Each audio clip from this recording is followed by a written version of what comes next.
PSG Fan TV, bonsoir à tous, bonsoir Johanna. Bonsoir Byron. Très belle ouverture de la 14e journée de Ligue 1 Conforama. Le Paris Saint-Germain s'impose à la maison. Tout à fait, puis ça faisait un moment qu'on n'avait pas vu le PSG à cause de la trêve. Après, pour moi, c'est un match mitigé parce qu'il y a eu deux phases. Il y a eu la première mi-temps où on a vu des buts et puis la deuxième mi-temps où il n'y a pas de but.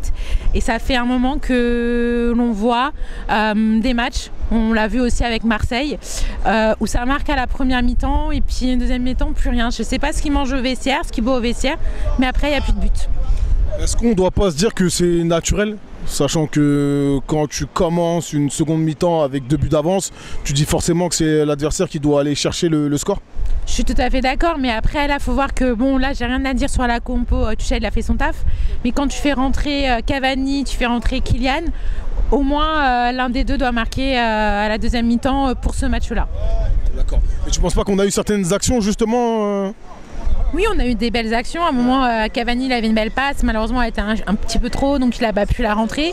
Le souci avec Kylian, c'est qu'il était trop en avant. Il redescendait jamais. Il courait pas. Il attendait plus qu'on lui fasse la passe plutôt que d'aider, sachant qu'on n'avait pas le milieu d'habitude puisque Verratti n'était pas là.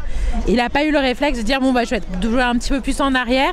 Même Thiago Silva, il jouait en avant, donc on jouait haut. Donc si Kylian allait chercher un peu plus la balle, peut-être qu'il aurait pu marquer. Qu'est-ce qui manque selon toi au Paris Saint-Germain pour, on va dire, avoir cette envie, allez, au moins 70 minutes sur 90 ? Ce qui manque, c'est un petit peu les qualités techniques parce que quand on regarde principalement en première mi-temps et un peu en deuxième mi-temps, les petites erreurs qu'on a faites en défense, je prends l'exemple de Meunier et de Kimpembe, elles ont été presque fatales. Si Silva n'était pas là pour rattraper derrière ou si Navas n'était pas le gardien et tout, qu'il n'a pas fait les interventions qu'il a fait, on serait pris des buts, il n'y aurait pas eu un clean sheet, quoi. D'accord. Et enfin, on va terminer sur tes 3 meilleurs Parisiens du coup, parce que c'est comme une victoire. Je dirais Navas parce que sur les 3 ou 4 fois où il a dû intervenir, il était là.